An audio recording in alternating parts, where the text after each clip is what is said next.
ಶಿವಮೊಗ್ಗ ಆಯ್ತು, ಬೀದರ್ ಆಯ್ತು, ಅದಾದ ಮೇಲೆ ಈಗ ಧಾರವಾಡದಲ್ಲೂ ಕೂಡ ಜನಿವಾರ ಪರೀಕ್ಷೆ. ಧಾರವಾಡದಲ್ಲಿ ಜನಿವಾರಕ್ಕೆ ಕತ್ತರಿಯನ್ನ ಹಾಕಲಾಗಿದೆ. ನೋಡಿ, ಜನಿವಾರವನ್ನ ಕತ್ತರಿಸಿ ಪರೀಕ್ಷೆಗೆ ಕಳುಹಿಸಿದ್ದಾರೆ ಸಿಬ್ಬಂದಿ. ಧಾರವಾಡದಲ್ಲೂ ಕೂಡ ಇದೇ ರೀತಿಯ ಘಟನೆ ನಡೆದಿರೋದು. ಆದರೆ ತಡವಾಗಿ ಬೆಳಕಿಗೆ ಬಂದಿರುವಂತಹ ಪ್ರಕರಣ ಇದು. ವಿದ್ಯಾರ್ಥಿ ನಂದನ್ ಈ ಬಗ್ಗೆ ಅಳಲನ್ನ ತೋಡ್ಕೊಂಡಿದ್ದಾರೆ. ಹೊರಕಡ್ಲಿ ಕಾಲೇಜಿನ ಪರೀಕ್ಷಾ ಕೇಂದ್ರದಲ್ಲಿ ನಡೆದಿರುವಂತಹ ಘಟನೆ ಇದು. ನಂದನ್ ಗೇರಿ ಎಂಬ ವಿದ್ಯಾರ್ಥಿಯ ಜನಿವಾರವನ್ನ ಕತ್ತರಿಸ್ತಾರೆ ಸಿಬ್ಬಂದಿ. ಪರೀಕ್ಷಾ ಕೇಂದ್ರ ಪ್ರವೇಶ ಮಾಡಬೇಕಾದ್ರೆ ಜನಿವಾರ ಕತ್ತರಿಸಿದ್ದಾರೆ. ಅದಾದ ಮೇಲೇನೆ ರೂಮ್ ಒಳಗಡೆ ಎಂಟ್ರಿ ಕೊಟ್ಟಿರೋದು ಪರೀಕ್ಷೆ ಬರೆಯಕ್ಕೆ. ಧಾರವಾಡ ನಗರದ ಜೆಎಸ್ಎಸ್ ಕಾಲೇಜು ವಿದ್ಯಾರ್ಥಿ ನಂದನ್ ಗೇರಿ ಜನಿವಾರವನ್ನ ತೆಗೆದು ಬ್ಯಾಗ್ನೊಳಗೆ ಇಟ್ಕೊಳ್ಳೋದಾಗಿ ಹೇಳಿದ್ರು. ನೋಡಿ, ಬಿಡ್ಲಿಲ್ಲ, ಇಟ್ಕೊಳ್ಳೋವರೆಗೂ ಕೂಡ ಬಿಡ್ಲಿಲ್ಲ. ಇಲ್ಲ ಅಂದ್ರೆ ಪರೀಕ್ಷೆಗೆ ಅವಕಾಶ ಮಾಡಿಕೊಡಲ್ಲ ಅಂದ್ರಂತೆ.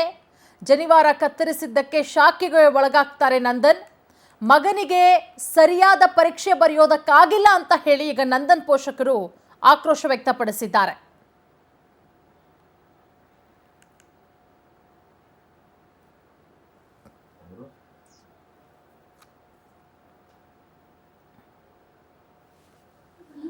ಅಲ್ಲೇ ಬ್ಯಾರೆಯವ್ರು ಇದ್ರು. ಅವರಿಗೆ ನಾನೇನಂದೆ, ಒಳಗ್ ಹೋಗಿ ನಾನು ಕಲಿಯೋದು JSS PU ಕಾಲೇಜಿನಲ್ಲಿ.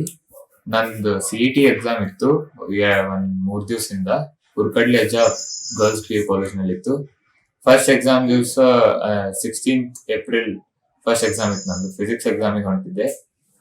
ಅಲ್ಲೇ ಚೆಕಿಂಗ್ ಮಾಡೋಬೇಕಾರ ನನ್ ಜನಿವಾರ ಕಾಣ್ತವ ಪೊಲೀಸ್ ಆಫೀಸರಿಗೆ ಕಂಡ್ಮೇಲೆ ಅವ್ರೇನಂದ್ರು, ಅದನ್ನ ತೆಗಿಬೇಕಾಗ್ತದ, ಅಲೋ ಮಾಡೋದಿಲ್ಲ ಒಳಗ ಎಕ್ಸಾಮ್ ಬರ್ಲಿಕ್ಕೆ ಅಂತಂದ್ರು.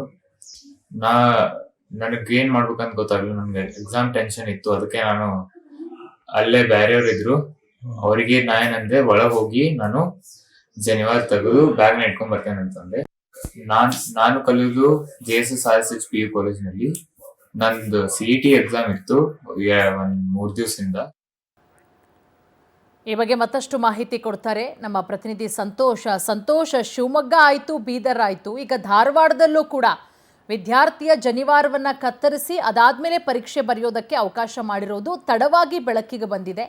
ಏನು ಆರೋಪ ಮಾಡ್ತಾ ಇದ್ದಾರೆ ವಿದ್ಯಾರ್ಥಿ? ಸಂಬಂಧಪಟ್ಟಂಥವರು ಯಾರು ಇದ್ದಾರೆ, ಯಾರು ಸಿಬ್ಬಂದಿ ಈ ರೀತಿ ಮಾಡಿದ್ರು, ಅವರ ವಿರುದ್ಧ ಏನಾದರೂ ಕ್ರಮ ಆಗಿದೆಯಾ? ಹೇಗೆ ಸಂತೋಷ್?